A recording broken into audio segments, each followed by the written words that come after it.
Switzerland has ruled that giving the Nazi salute in public is perfectly legal, so long as you don't mean to be racist. According to a new ruling, the act is only punishable if you're looking to spread hateful ideology. Jewish groups have made clear they're quite upset about it. RT's Peter Oliver has been following the story. The highest court in Switzerland overturned a conviction on racial charges of a man who, during a demonstration when people were giving the oath to Switzerland, he opted for giving a 20-second Nazi salute. Now, they've said that this was not a racially aggravated incident, that he was merely expressing his own convictions and that was allowed. They did say, though, that if the Nazi salute was being used to advertise a racial agenda, then it was racist, but that leaves it open to a lot of interpretation. Just to put into perspective what the salute still means here in Europe, here in Germany, in Austria and in the Czech Republic, well, it's a criminal act and you could end up in jail for it. It is, though, universally reviled as one of the most obvious symbols of hatred, not just against Jewish groups, but against all of those that were persecuted by the Nazis. When we look at incidents that have happened when this has come up in public in the recent past, just last year in Greece, the AEK Athens midfielder Georgios Katadias gave the salute after scoring a goal. He was immediately banned for life for ever playing for the national side by the Greek Football Association there. But we have seen Europe flirting with fascism over recent times. We've seen the rise of Golden Dawn in Greece. We've seen Jobbik in Hungary. We've also seen in the UK the English Defence League. And although they deny that they have any links to fascism, there's enough evidence of their members giving these salutes and being caught out on social media and at marches giving the straight arm salute. But this is certainly something that's ruling by Switzerland's highest court. It's certainly going to cause upset, shock, and, well, really, it'll make a lot of people very unhappy that they've deemed this legal in certain circumstances. And to discuss this story further, I'm now joined live by Wayman Bennett from the group United Against Fascism. Mr. Bennett, welcome to RT. Very nice to see you here. What's your take on the Swiss court's decision? Thank you. I think this is disgraceful.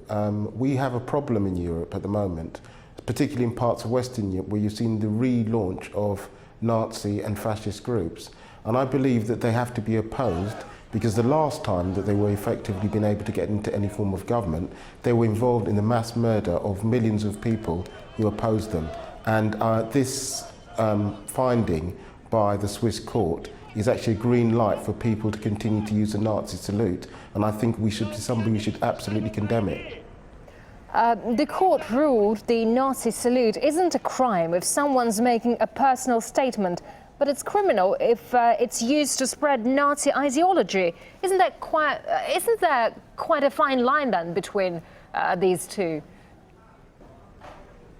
I think when Breivik was in court, a man who was found guilty of trying to blow up the parliament and murder children, he gave a very similar salute.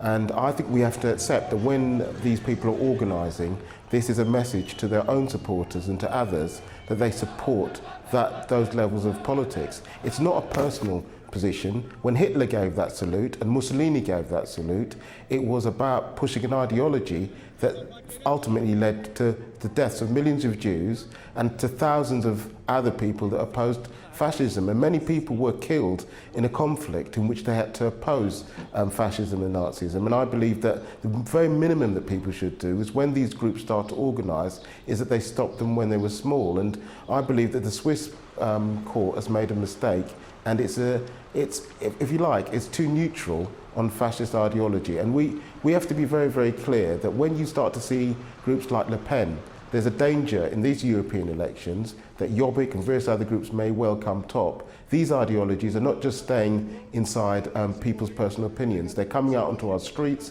and they're also trying to take our parliaments. This is a warning to us, and we should stand firm, even against those people that put those messages out. Sure, but why do you think we're seeing this rise of ultranationalist groups across the EU?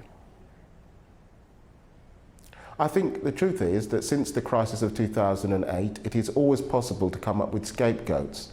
To be honest, Jobbik launched its campaign in an old synagogue, and that was a message to people, and they attack Roma people. In this country, you have the English Defence League attacking Muslims, attempting to build political street armies in order to push an ideology that says that you blame people, and then I believe it starts off with blaming people and it ends up with murdering them. It's a response to the crisis, the banking crisis that has taken place, the imposition of austerity, and one of the problems, we saw this in the 1930s, and sadly it's repeating itself, but in a slower motion. But nevertheless, and that's why I think we've got to be very, very clear, if people make Nazi salutes or say they make imitation Nazi salutes, we should be very clear that we reject that because we don't want to see the Holocaust happen again.